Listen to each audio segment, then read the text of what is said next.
ایک بہت کیس لڑا تھا جو کہ انگلینڈ میں سب سے اہم کیس تھا، یعنی 3 ہفتے کے لیے برطانیہ کی ساری اخباروں کی وہ ہیڈ لائنز تھا، اور وہ اس کی جو کیس کی جو پروسیڈنگز تھیں وہ شام کو ہر ٹیلی ویژن چینل کی ہیڈ لائنز تھی. بڑا امپورٹنٹ، انگلینڈ کا سب سے بڑا کھلاڑی تھا اس وقت، اور میرے اوپر انہوں نے کیس کیا ہوا تھا. تو میرا بھی جو وکیل تھا وہ برطانیہ کا مانا ہوا وکیل تھا، اس کا نام تھا سر جارج کامن، اور دوسری طرف اس کے پاس بھی برطانیہ کا ٹاپ وکیل تھا. تو سارا، کیونکہ میرا بھی نام تھا، ایئن بوتھم کا بہت بڑا نام تھا، تو اس وقت سارا جو انٹرسٹ تھا صرف سپورٹس میں نہیں، سب دیکھ رہے تھے اس کیس کو، اور یہ وکیل بھی ٹاپ کے تھے. مجھے ایک چیز یاد ہے، جب میں اپنی ایویڈنس اپنے وکیل کو بتا رہا تھا کہ کیس کیا ہے، سمجھا رہا تھا اس کو، تو اس نے میرے سے ایک بات کی. اس نے کہا دیکھو، میں تمہاری کوئی مدد نہیں کروں گا کہ تم نے عدالت میں جا کے کہنا کیا، میں کوچ نہیں کروں گا، یہ ہماری اخلاقیات کے خلاف ہے. حالانکہ چپ کر کے مجھے بتا دیتا کہ دیکھو وہ تمہارے سے یہ پوچھیں گے، تم یہ کہنا وہ کہنا، یا مجھے میری تیاری کرواتا، کیونکہ میں تو کبھی پہلے عدالت میں نہیں گیا تھا. وہ اور بات ہے کہ اب جو میں جتنی عدالتوں کے چکر لگا دیا، میں زبردست طریقے سے بولتا تھا، لیکن میرا تو پہلی دفعہ تھی. اس نے کوئی بات نہیں کی. اس نے کہا میں نے تمہیں کچھ نہیں بتاؤں گا، یہ ہے تم سچ، یہ تمہاری ایویڈنس ہے، اس کے مطابق تم نے بات کرنی ہے. اور اس نے پھر مجھے کیا کہا، اس نے کہا اگر آپ نے کسی چیز کے اوپر میرے سے جھوٹ بولا ہے، میں اسی وقت کیس تمہارا ختم کر کے جج کو کہوں گا جی میں کیس سے پیچھے ہٹ رہا ہوں. اس نے کہا اور تمہیں 3 سال کی قید ہوگی جھوٹ بولنے پہ. تو مجھے ابھی بھی یاد ہے کہ وہ میں بڑا ایک طرح مجھے عجیب لگا کہ یہ اتنا اسٹرکٹ رولز ہیں یہاں کے. لیکن مجھے تو تب تک تو میں کافی دیر برطانیہ میں پڑھ بھی چکا تھا، میں کرکٹ کھیلتا تھا، تو میں صرف آپ کو سمجھا رہا ہوں کہ ان کا اخلاقی معیار کیا تھا اور ان کا انصاف کا نظام کیا تھا، کہ عدالت کے اندر جا کے تم نے سچ بولنا ہے، تب تک میں تمہارے ساتھ کھڑا ہوں. اور پھر وہ بھی اب ذرا یہ دیکھ لیں کہ وہ انگلینڈ کا ہیرو تھا، اور جیوری تھی، 12 لوگوں کے جیوری بیٹھتی ہے، جج ہوتا ہے، پھر جیوری ہوتی ہے جو کہ عام شہری ہوتے ہیں. تو میرے اپنے وکیل نے کہا کہ تمہارا کوئی چانس نہیں ہے جیتنے کا، کیونکہ ساری انگریز جیوری ہے اور وہ انگلینڈ کا ہیرو ہے اور تم پاکستانی ہو، اور تمہیں پتہ ہے ہمارے لوگوں کے اندر تعصب بھی ہوتا ہے. تو کہتا تمہاری جیتنے کی کوئی چانس نہیں، بلکہ اس نے مجھے کوشش کی کہ تم کیس نہ ہی پیسے باہر آؤٹ آف کورٹ سیٹلمنٹ کر لو. لیکن میں نے کہا میں حق پہ کھڑا ہوں، میں لڑوں گا کیس. اس نے کہا تمہاری صرف 20% چانس ہے، اور یہ یاد رکھیں کہ اگر وہ میں کیس ہار جاتا تو یہ جو میں نے اپنا لنڈن کا فلیٹ بیچ کے میں یہ بنی گالا کا گھر بنایا، یہ سارا کچھ ہی چلا جاتا، کیونکہ وہ اتنا زیادہ اس کا خرچہ آتا ہے. تو میں آپ کو آج یہ کہنا چاہتا ہوں کہ وہ معاشرے آج خوشحال، اور وہ معاشرے جدھر آج ہمارے لوگ کشتیوں میں ڈوب ڈوب کے پہنچنے کی کوشش کرتے ہیں، یعنی زندگی کا دوڑ پہ لگا کے، یعنی سمندر میں ڈوب جاتے ہیں لیکن وہ پہنچنا چاہتے ہیں ان ملکوں میں، تو اس کی وجہ یہ نہیں ہے کہ وہاں وسائل زیادہ ہیں. اس کی وجہ یہ ہے کہ وہ ہماری سے اخلاقیات پہ، ان کے مورل ویلیوز بہت زیادہ ہے. وہاں انصاف کا نظام ہے، جو میں بار بار میں نے تو پارٹی شروع یہ کی، وہ جب میں نے دیکھا ادھر، جو میں نے ان کے جو ملک دیکھے، تب میں نے فیصلہ کیا کہ ہم تو تباہ ہو جائیں گے، کیونکہ وہ اتنے زیادہ آگے نکل گئے ہمارے سے کہ ان کی اخلاقیات، ان کا جو امر بالمعروف ہے، ان کا وہ ہمارے نبی صلی اللہ علیہ وسلم کی جو وہ رحمت للعالمین ہے نا، جو میرے نبی کی سنت پہ چلے گا، کوئی بھی سنت اڈیپٹ کرے گا تو وہ تو ہر انسان کے لیے آئے تھے. تو انہوں نے جب کہا تھا کہ تمہارے سے پہلے بڑی قومیں تباہ ہوئیں، جدھر طاقتور جب جرم کرے تو اس کو نہ پکڑو اور صرف کمزور کو پکڑو، وہ یعنی طاقتور قانون سے اوپر ہو. اب اصولاً اس کو جیت جانا چاہیے تھا، کیونکہ میں تو پاکستانی تھا، وہ برطانیہ کا ہیرو تھا. لیکن انصاف کا نظام یہ تھا کہ پاکستانی جا کے وہاں کیس جیت جاتا ہے. اور یاد رکھیں کہ یہ روایت مدینہ کی ریاست سے ہمارے لیے، تب وہاں ایسا انصاف نہیں تھا. جب مدینہ کی ریاست بنی تو یہ مغربی ممالک میں کوئی انصاف نہیں تھا، وہاں بھی جنگل کا قانون تھا. ہم مسلمانوں کے اندر میرے نبی صلی اللہ علیہ وسلم نے وہ انصاف کا نظام لے کے آئے تھے کہ حضرت علی ایک یہودی شہری سے، جبکہ وہ خلیفہ وقت تھے، کیس ہار جاتے ہیں کیونکہ قاضی ان کے بیٹے کی گواہی قبول نہیں کرتا. سوچیں حضرت علی کا کیا مقام ہے. لیکن انصاف کا نظام دیکھیں، اور ایک اقلیت ایک خلیفہ وقت کو سے کیس جیت جاتی ہے. نبی صلی اللہ علیہ وسلم نے اس لیے کہا تھا کہ وہ قومیں تباہ ہو جاتی ہیں. یہ یاد رکھیں کہ ہم تباہی کی طرف جا رہے ہیں کیونکہ طاقتور آج قانون سے اوپر ہے. اور میں اس لیے آپ کو یہ بات چیت اس لیے آج آپ سے کر رہا ہوں اور میں آپ کو مثالیں دینے لگا ہوں کہ ہو کیا رہے ہیں. ہم تباہی کی طرف جا رہے ہیں کیونکہ میرے نبی نے 1500 سال پہلے کہہ دیا تھا کہ طاقتور قانون چوری کرے تو اس کو بچ جائے، تو جو کمزور ہو وہی صرف جیلوں میں جائے. تو یہ ہو رہا ہے آج پاکستان، ابھی سے نہیں ہو رہا، کافی دیر سے ہے. لیکن اب تو اس انتہا پہ پہنچ گیا ہے کہ ہمیں خوف آنا چاہیے کہ ملک اب جا کدھر رہا ہے. مجھے خوف آ رہا ہے. میں کوئی پالیٹکس کی وجہ سے یہ بات آپ سے نہیں کر رہا. مجھے اپنے ملک کا خوف آ رہا ہے کیونکہ میں نے ملک چھوڑ کے نہیں جانا. لوگ جو بھاگ جاتے ہیں ملک سے یا جو اپنی، میرے بھی بڑا آسان ہے، اگر میں دنیا میں باہر جاؤں تو میں جا سکتا ہوں. میرے لیے تو عمران خان کے لیے دروازے کھلے ہیں. لیکن عام لوگوں کی میں آج بات کر رہا ہوں. آپ جب سب سن رہے ہیں، کتنے لوگ آپ باہر چلے جائیں گے؟ تو یہ تو وہ میرے نبی نے جو 1500 سال پہلے کہا، ہم تو وہ تیزی سے ادھر جا رہے ہیں. اور ہمارا وہ آج جو وہاں ہو رہا ہے، خیر اس پیمانے میں تو نہیں پہنچ سکتے کہ میرے نبی نے کہا میری بیٹی نے بھی جرم کیا تو اس کو سزا ملے گی. قانون سے اوپر کوئی نہیں. حضرت ابو بکر نے آتے ساتھ ہی پہلی سٹیٹمنٹ، میں انصاف قائم کروں گا، طاقتور کو قانون کے نیچے لے کے آؤں. حضرت عمر نے اپنے بیٹے کو سزا دلوائی اس نے جب قانون توڑا. ہم تو وہ ان کی امت ہیں جو دنیا کے سب سے عظیم لیڈر ہیں. اور آج یہاں جو ہو رہا ہے، وہ ملک جو اسلام کے نام پہ بنا تھا، ہمیں شرم آتی ہے. دنیا ہمیں دیکھتی ہے، ہمیں شرم آتی ہے کہ یہ ہو کیا رہا ہے اس ملک کے ساتھ. مولانا رومی سے جب پوچھا کہ قوم کیسے مرتی ہے جو ہم آج نیچے جا رہے ہیں، تو انہوں نے کہا جب وہ اچھے اور برے کی تمیز ختم کرتی ہے، جب وہ امر بالمعروف سے ہٹ جاتی ہے، جب وہ طبقہ جو ملک کا سب سے بڑا جرم کرنے والا طبقہ ہے، جب اس کو ہم اوپر بٹھا دیتے ہیں کیونکہ ایک آدمی فیصلہ کرتا ہے بند کمروں میں، تکبر سے بھرا ہوا، پاور اتنی اس کے پاس، وہ بڑے زور و شوروں سے فیصلہ کر رہا ہے کہ جناب عمران خان کو ہٹا کے تو میں نے ان کو، اور شہباز شریف سے تب سے اس کی بات چیت چل رہی تھی جنرل باجوہ کی. اب تو آج خواجہ آصف کا بیان آ گیا کہ ابھی ایک سال میری گورنمنٹ کو نہیں ہوا تھا، وہ کہتا تب سے سوچ رہا تھا کہ اس کو گرانے کا. بھئی تمہاری اس کی حیثیت کیا تھی؟ الیکٹ کر کے میں آیا ہوں، پبلک کے ووٹ سے میں آیا ہوں، ذمہ داری میری ہے، لیکن اس نے فیصلہ کر لیا. اور یہ یاد رکھیں کہ یہ جو آج ہو رہا ہے یہ ملک کے ساتھ، یہ سب سے بڑا جنرل باجوہ اس کا ذمہ دار ہے. آپ کو پتہ ہے کہ جو ہم نے IMF میرے پاس آئی ملنے ہیں، جو ہم نے، کیونکہ گورنمنٹ ڈیفالٹ کرنے جا رہی تھی اس لیے ان کو یہ $3 ارب IMF کا چاہیے تھا. IMF کی سٹینڈ بائی ایگریمنٹ کی اس لیے ضرورت ہے کہ ہم ڈیفالٹ کرنے جا رہے ہیں. ڈیفالٹ کا مطلب یہ سمجھ جائیں کہ جس وقت پاکستان ڈیفالٹ کرتا، ہماری یہ جو معیشت کے ابھی حالات ہے اس لیے بالکل ہی بیٹھ جانا تھا کیونکہ فنڈنگ بھی باہر سے ختم ہو جانی تھی، اور وہ نہیں ختم ہونی تھی جو پھر اس کے بعد مہنگائی آنی تھی. اور آج جو مہنگائی کا حال ہے، آپ تصور کریں نا کہ میں سارے تنخواہ دار طبقہ جو آج بیٹھا ہوا ہے، غریب لوگ، پینشنرز، مزدور، جو آج مہنگائی ہے، اگر ڈیفالٹ کرتا اس سے دگنی مہنگائی ہو جانی تھی. اس لیے ہم نے فیصلہ کیا، حالانکہ وہ سوچیں 10,000 لوگ ہمارے جیلوں میں ہیں. عمران خان کے اوپر 180 کیس ہو چکے ہیں، پہنچ گئے ہیں 180 تک.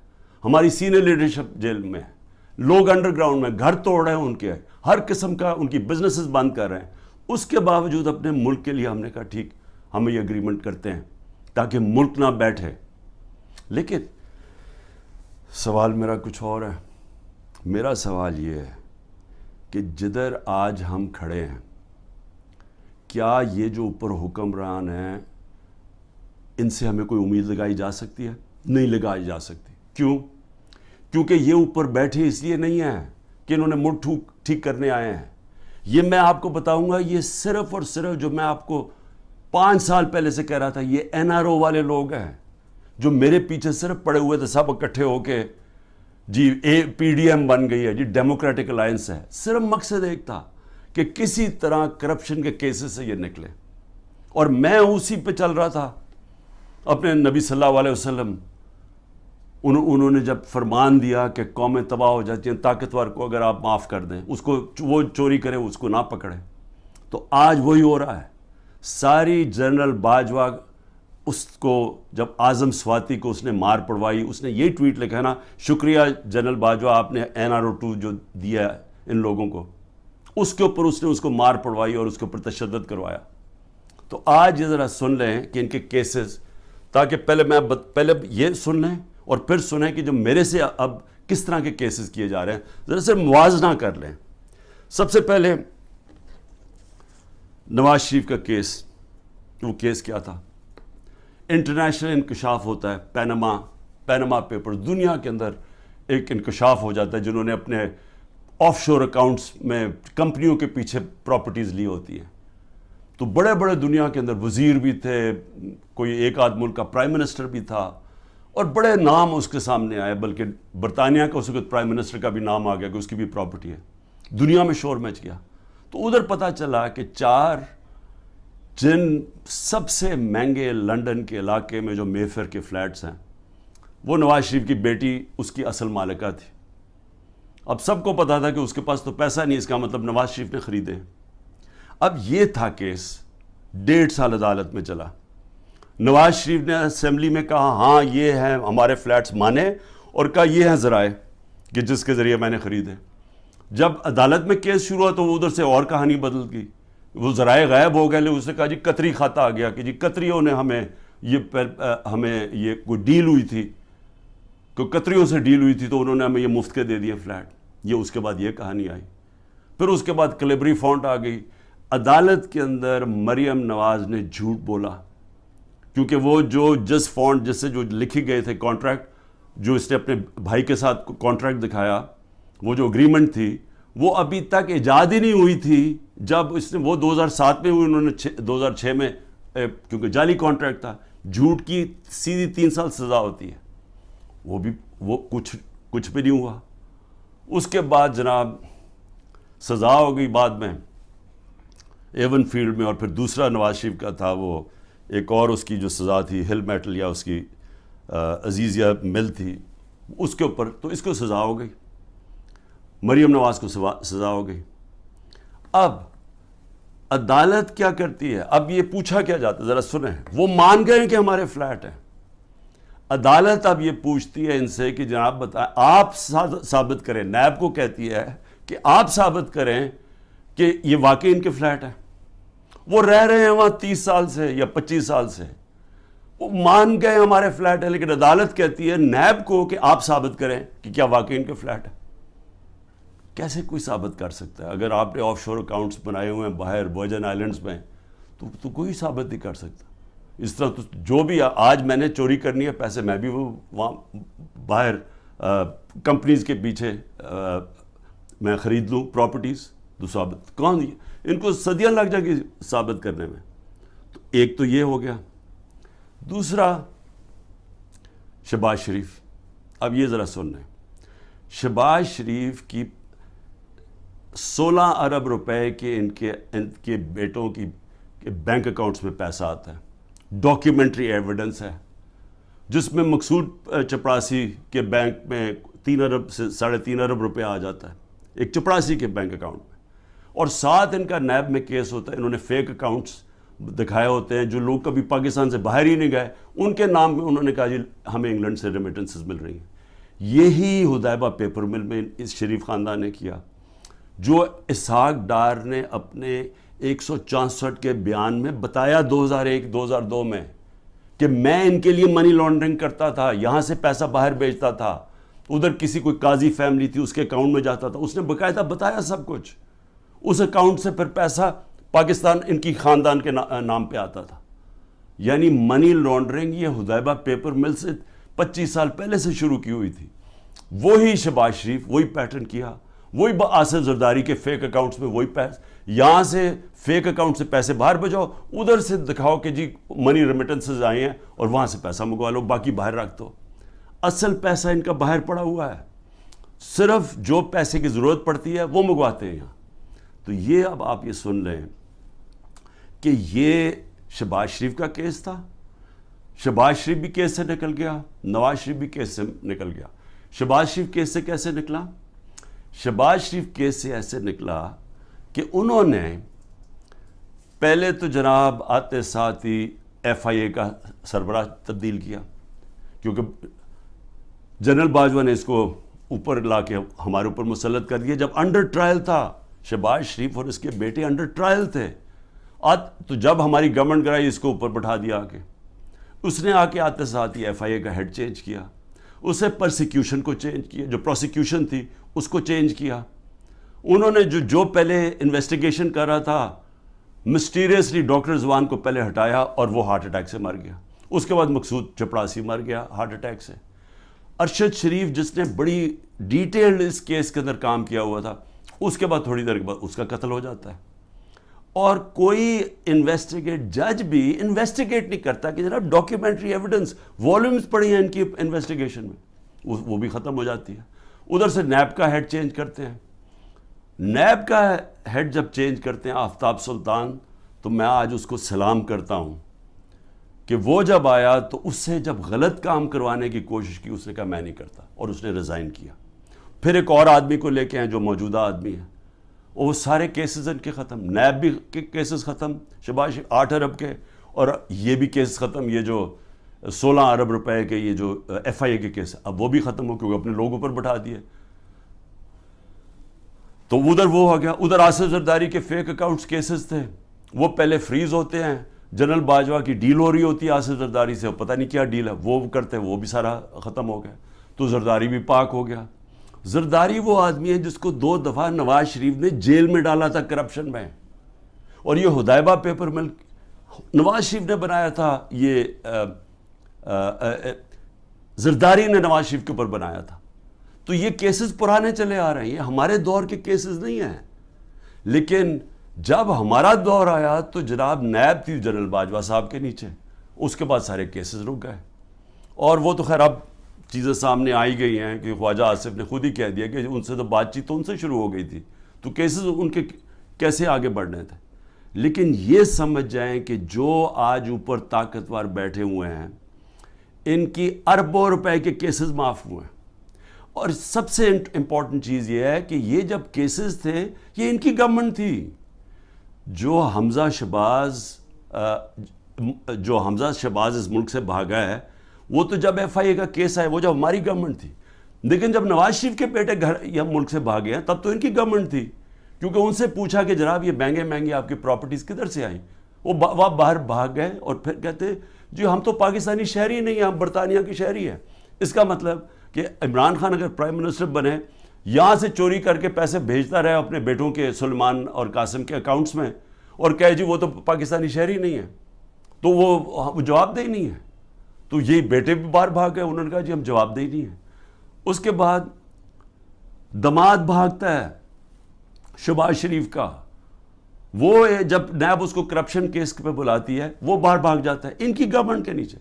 پھر ان کا فائنانس منسٹر اسحاق ڈار ملک سے باہر بھاگتا ہے جب نیب بلا کے پوچھتے کہ جی آپ کے یہ اثاثے ہیں، یہ آپ کے آئے کدھر سے ہیں، یہ ایک دم آپ اتنے امیر کیسے ہو گئے، وہ بھی ملک سے باہر بھاگ جاتا ہے ان کے دور میں۔ تو میں سوال پوچھ رہا ہوں کہ میں کیوں نہیں باہر بھاگ رہا؟ ان کے اوپر تو 1-2 کیسز تھے، میرے اوپر تو 180 کیس بن چکے ہیں، تو میں کیوں نہیں ملک چھوڑ کے بھاگ رہا؟ کیونکہ انہوں نے چوری کی ہوئی تھی، ان کے ایسٹس ہیں، ان کے پاس اربوں روپے کے ایسٹس ہیں جو یہ بتا ہی نہیں سکتے کدھر سے آئے ہیں۔ اور ملک سے باہر لے کے منی لانڈرنگ کیا، دگنی کرائم ہے. اور میں اب آتا ہوں، دو اور چیزیں میں آپ کو کہہ دوں.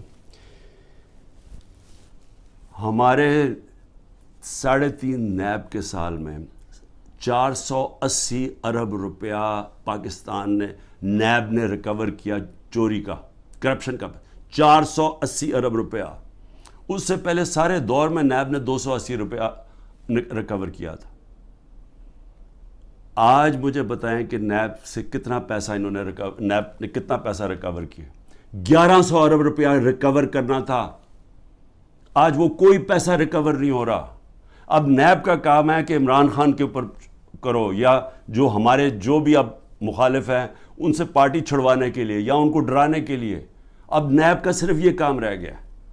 نیب جو پاکستان کے اندر، میں پھر سے کہتا ہوں، 480 ارب روپیہ ہمارے دور میں نیب نے ریکور کیا تھا، اور 1100 ارب روپیہ بچا ہوا تھا. انہوں نے قانون بدل دیے، ایک قانون بدل کے نیب کا قانون بدل دیا، اس میں بچ گئے.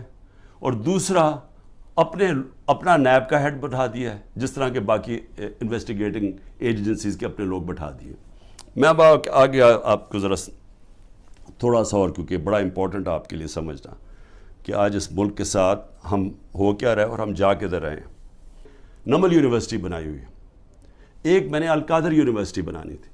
القادر کا میرا مقصد یہ تھا کہ یہاں سیرت نبی کے اوپر اپنے نوجوانوں کو ان کو سمجھایا جائے، سیرت نبی کے اوپر وہ کھڑے ہو تاکہ ان کو لیڈرشپ آئے. ساتھ ٹیکنالوجی، یہ آئیڈیا تھا اس کا. اور یہ یونیورسٹی جب میں نے شروع کی تو اس کے اندر میرا مقصد تھا کہ ملک ریاض کو، کیونکہ ملک ریاض اور پروجیکٹس میں راوی سٹی میں بھی تھا، ادھر بھی چیپ سستے ہاؤسنگ کے اندر بھی تھے.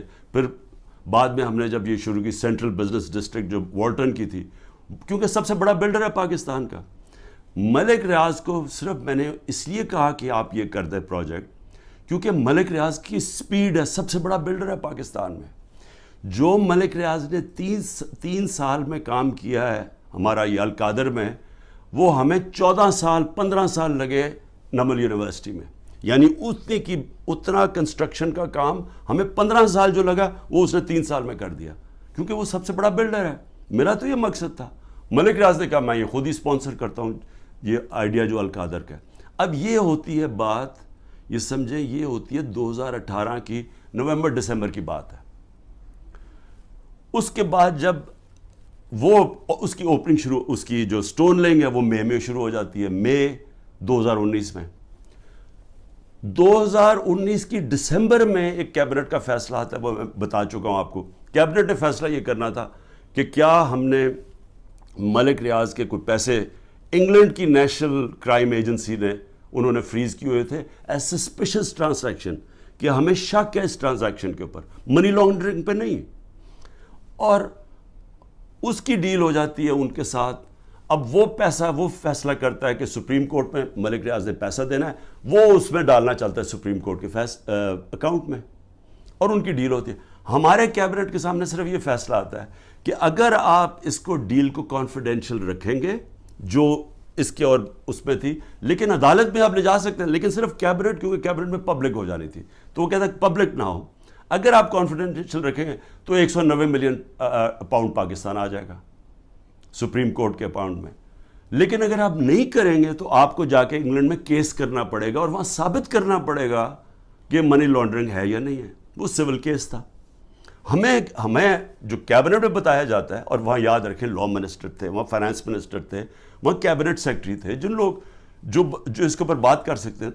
تو سب نے یہ جو کنسنسس بنا کہ اگر ہم سول کیس کرتے ہیں یہ ثابت کرنے کے لیے منی لانڈرنگ، وہ ہمیں 5-6 سال لگ جائیں گے، اور اگر کیس ہار جاتے پیسہ وہی رہ جاتا تھا. تو یونانیمس فیصلہ ہوتا کہ ہاں پیسہ تو پاکستان آ رہا ہے. یہ تھا. یہ میرے پہ کہہ رہے ہیں کہ جناب القادر یونیورسٹی جو آپ نے بنائی ہے اس کی وجہ سے آپ نے یہ ملک ریاض کا پیسہ یہ جانا چاہیے تھا پاکستان گورنمنٹ کو، بجائے چلا گیا ہے سپریم کورٹ کے اندر. بھئی اگر پہلے تو ساری کیبنٹ کا فیصلہ ہے، منٹس ہیں اس کے اوپر، کسی نے کوئی آبجیکشن، کیونکہ ساروں کے لیے عقل تو یہ کہتی تھی نا کہ 190 ملین پاؤنڈ پاکستان آ رہا ہے. دوسرا, اگر آج آپ یہ سمجھتے ہیں کہ جی کوئی اس میں غلط ہوا ہے, اس کو گورنمنٹ کے پاس آنا چاہیے, سپریم کورٹ کو آپ لکھیں کہ جی غلط آ گیا ہے, اس کو پیسے کو وہاں کریں, اور اگر وہ ملک ریاض آبجیکٹ کرتا ہے, ہم جا کے انگلینڈ میں کیس کریں گے, ہم جا کے وہ ثابت کریں گے, ہمیں ثابت کرنا پڑے گا. یاد رکھیں ہمارے اوپر ہے پھر گورنمنٹ پہ کہ ثابت کریں کہ جناب یہ پیسہ منی لانڈرنگ کا تھا. اب یہ جو بھی وکیل جانتے ہیں ان کو پتہ ہے کہ وہاں ثابت کرنا آسان نہیں ہے. بہرحال ابھی کر سکتے ہیں.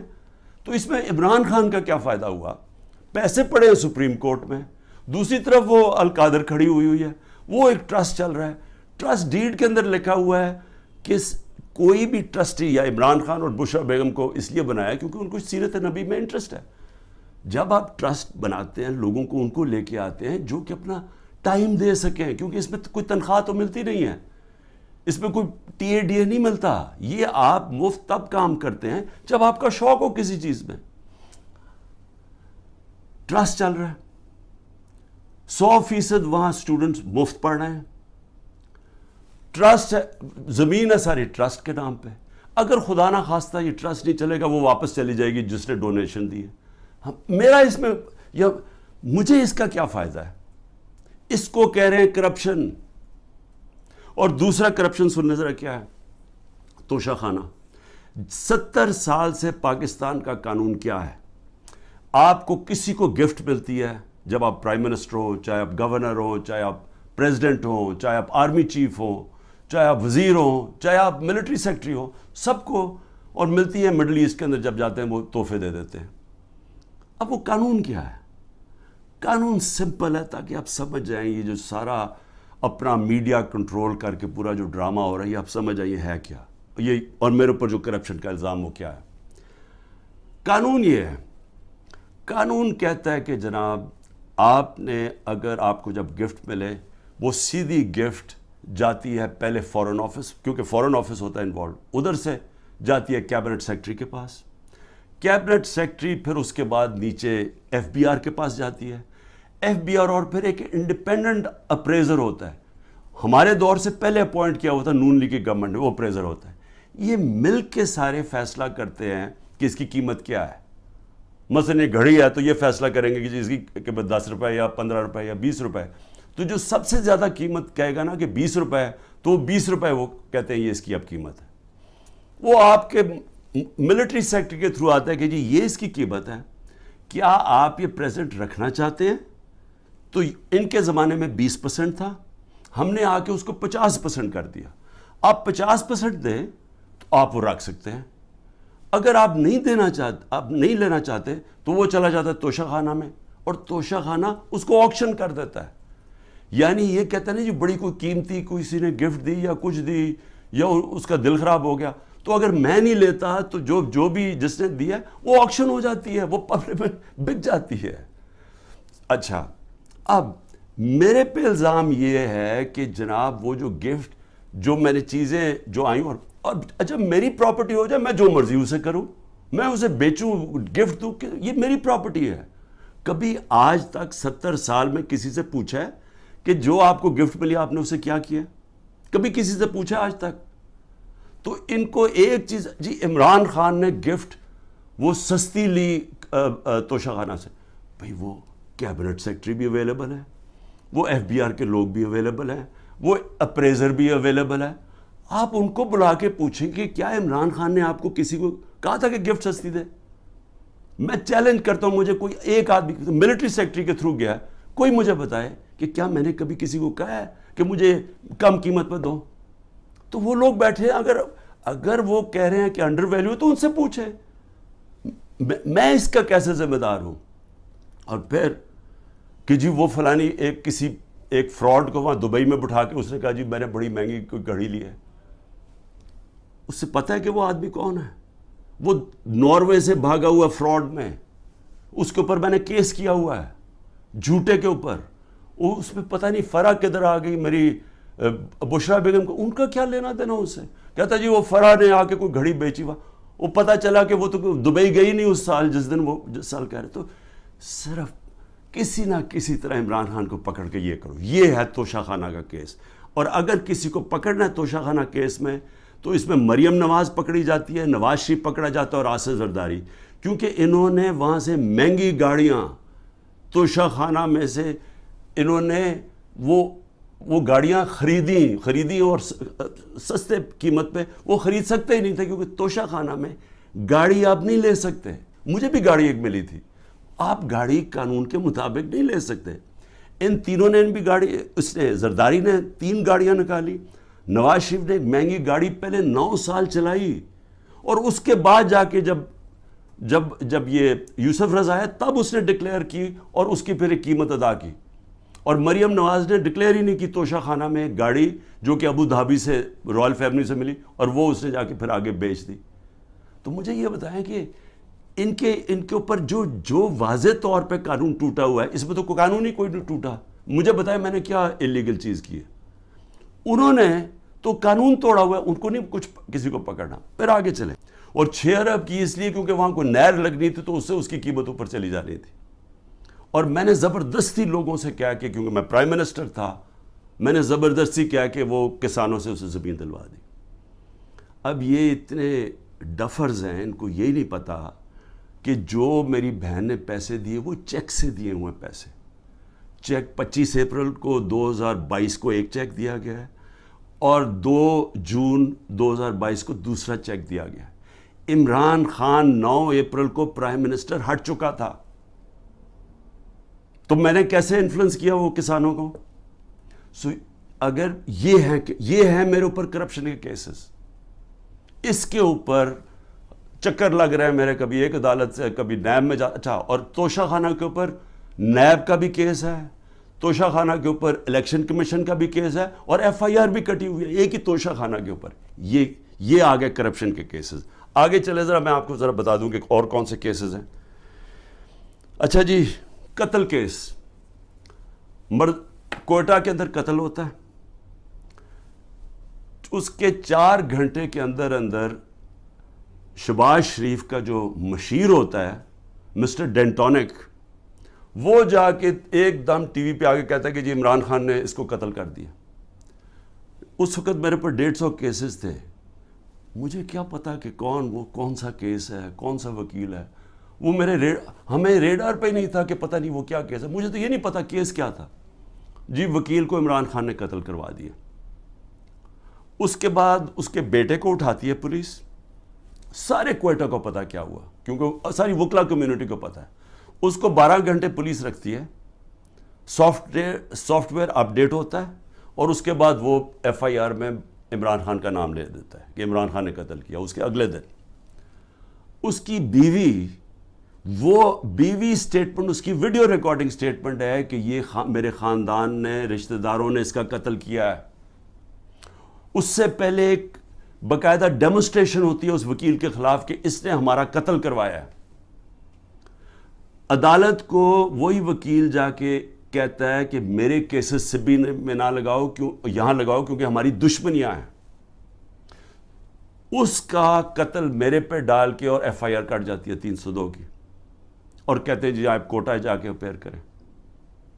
اور پھر اس سے پہلے ضلع شاہ کا جب 8 مارچ کو قتل ہوتا ہے پولیس کسٹڈی میں, میرے اوپر پھر قتل کا کیس ڈال دیتے ہیں. میں گھر میں بیٹھا ہوا ہوں, مجھے پتہ ہی نہیں کیا ہو رہا, کیونکہ یہاں ٹیئر گیسنگ چل رہی تھی اس دن, کیونکہ ہم اپنی ریلی نکالنے لگے. پتہ چلا جناب ایک دم 144 پولیس نے لگا کے تو ریلی روک دی ہے.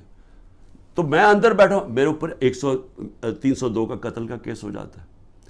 3 دن کے بعد جب ضلع شاہ کا پوسٹ مارٹم ہوتا ہے اور پتہ چلتا ہے کہ 26 جگہ اس کے اوپر تشدد کر کے اس کو قتل کیا. اب اس کے بعد پولیس پھنس جاتی ہے. پھر کیا کرتی ہے, نہیں جی وہ ایکسیڈنٹ ہوا ہے, اور ایکسیڈنٹ میں بھی پھر مجھے بات ہے کہ جی میں نے کوئی انفارمیشن نہیں دی, ایک اور FIR کٹ جاتی ہے. تو میں آپ کو صرف یہ بتا رہا ہوں کہ یہ جو قتل کرنے کا کیس ہے, یہ یاد رکھیں کہ یہ پہلے سے یہ جو اوپر بیٹھے ہوئے ہیں یہ پرانے گاہک ہیں.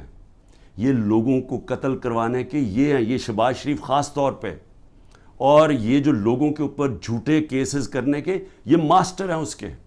میں اب بات کر رہا ہوں یہ 97 سے 99 تک یہ شہباز شریف جب چیف منسٹر تھا اور بھائی صاحب اوپر پرائم منسٹر تھے. ذرا یہ چھوٹی سی ایک عابد باکسر نے اس کے اوپر کہا ہوا ہے ڈاکیومنٹری وہ سنیں. میں سچو سبزہ زار تھا اس وقت, مجھے ایک سینئر افسر نے بلایا اور کلیئر یہ کہا کہ چیف منسٹر پنجاب شہباز شریف صاحب یہ 5 بندے سبزہ زار میں مروانا چاہتے ہیں.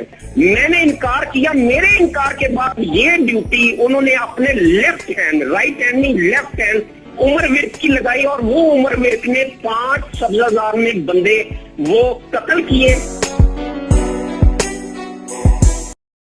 اس سے پہلے میں آپ کو بتا دوں کہ گارڈین کے اندر ایک آرٹیکل چھپتا ہے, یہ جب 97 سے 99 تک تھا شہباز شریف.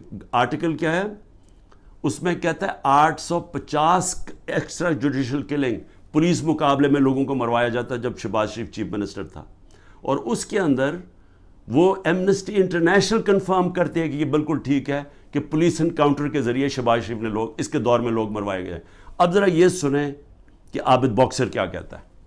پنجاب میں جعلی مقابلوں کے لیے پولیس انسپیکٹرز کو کیسے مجبور کیا جاتا ہے. انکاؤنٹر اسپیشلسٹ عابد باکسر کی نئے ویڈیو میں سنسنی خیز انکشافات. مجھے حراست میں لے کر جھوٹے مقدمات میں نامزد کیا گیا, یہ ان کی جانب سے کہا گیا.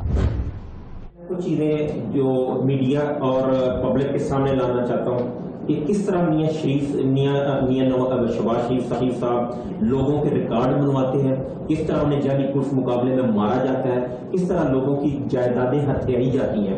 یہ تمام چیزیں میں آج پبلک کے سامنے رکھوں گا تاکہ وہ اس کا فیصلہ کر سکیں. میں 99 میں بطور S H O factory area تعینات تھا. میرے ماموں ایک رقبہ باغ بچہ کی ملکیت کے دعویدار تھے. میاں صاحب اس کو خریدنا چاہتے تھے لیکن قیمت میاں صاحب کی مرضی کی ڈیسائیڈ نہیں ہو رہی تھی, جس کے بعد میاں صاحب نے اس کو ہتھیانے کا فیصلہ کیا. لیاقت نام کے مالی کو مدعی بنا دیا گیا اور مدعی بنانے کے بعد اس کو ایک پرچہ دے دیا گیا کہ یہ تمام رجسٹریاں باغ بچہ کی جو ہے یہ جعلی اور بیک ڈیٹڈ ہیں, اور ایک فقرہ لکھوا دیا گیا کہ میرے ماموں ظفر عباس نے مالی کو دھمکی لگائی ہے کہ میں عابد باکسر سے تجھے مروا دوں گا. یہ جو بات یا یہ جو لائن ہے یہ اینٹی کرپشن لا کے مطابق کوئی جرم نہیں بنتا. زیادہ سے زیادہ اگر ہوتا تو 506 کا پرچہ میرے ماموں کے خلاف درج ہو سکتا تھا. میرے ماموں پہ پریشر ڈالا گیا, میرے ماموں یہ پریشر برداشت نہ کر سکے اور وہ بچوں کے ساتھ بیرون ملک چلے گئے. میاں شہباز شریف صاحب کے حکم پر مجھے معطل کر دیا گیا. معطل کرنے کے بعد مجھے گرفتار کر لیا گیا. گرفتار کرنے کے بعد مختلف تھانوں میں مجھے زیر حراست رکھا گیا. اس کے بعد ایک لیٹر حمزہ شہباز کا جو منظر عام پہ آیا, تمام پاکستان کے اخبارات میں چھپا. اس میں اس نے فواد حسن فواد صاحب کو لکھا کہ عابد باکسر کے خلاف سخت ترین ایکشن لیا جائے, اور ایک فقرہ آخر میں لکھا please note it that we are not in the habit of listening the word legal or illegal.